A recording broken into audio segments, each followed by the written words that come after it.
Você falou pra eu te lembrar pra falar do maior pecado que é contra o Espírito Santo. Isso é uma pergunta que o pessoal faz muito, né? É. Padre, todo pecado tem perdão? A pergunta,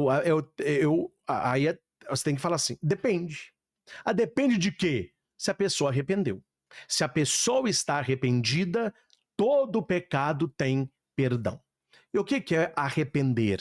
É convertio. É você mudar de mentalidade, mudar de caminho, né? Todo ser humano tem jeito, padre? Todo ser humano tem jeito, né? Porque no coração de todo ser humano tem essa aqui que eu li aqui, né? Tem essa sede de Deus, ela quer buscar a Deus. Qual o pecado que não tem perdão? Contra o Espírito Santo. As pessoas interpretam, que não entende, que se você peca contra o Espírito Santo, esse pecado não tem perdão. Mas qual é o pecado contra o Espírito Santo?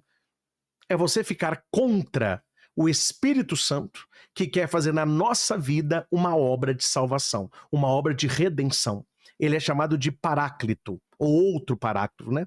Jesus, quando está lá na sua ascensão, ele vai dizer para os discípulos assim: não vos afaste de Jerusalém, até que eu vos envie o outro Paráclito. Ou seja, o Espírito Santo, ele mora em nós. Nós somos templo do Espírito Santo. E no Veni Creator, um canto antigo da igreja, nós temos lá chamado o Espírito Santo de nosso advogado. Pense bem, Vilela. Você foi acusado de um crime. Sim. Está o juiz. Está o advogado do seu lado. O juiz diz: você é o advogado de defesa? Sou. Eu vim aqui provar que o Vilela não cometeu o crime. Você fala assim: não, cometi sim. Por que você está falando isso aí? O advogado, pelo amor de Deus, Fica quieto. Fica quieto. Não, ó, juiz, esquece o advogado. Eu cometi. Você vai ser o quê? Condenado. Lógico. Esse é o pecado contra o Espírito Santo. É você abrir mão da graça do Espírito Santo na sua vida para a sua salvação. Se você fica contra o seu advogado, qual que é o final?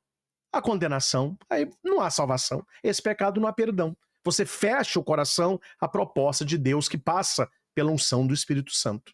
Entendi. Então é um pecado de negação, né? Agora ficou claro pra mim. Aí vem a questão, que é outra pergunta, já responde com essa. Que alguém poderia perguntar: ô padre, Deus manda alguém para o inferno?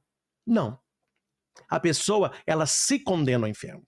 Quem é que se condena ao inferno? A pessoa que está em pecado mortal, ela não quer se arrepender, ela não se arrepende, ela se fecha de Deus, ela diz não a Deus. Ela diz não a Deus nessa vida, na próxima vida ela continua dizendo não a Deus. É a pessoa que escolhe o caminho da condenação. Sem presunção, né? A pessoa que quer se salvar, sem presunção, com esforço da graça, mas aceitando a proposta da salvação do Senhor.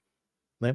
Tem até uma frase de Santo Agostinho, rapidinho, que ele vai dizer assim: aquele que te criou sem ti, não te salvará sem ti.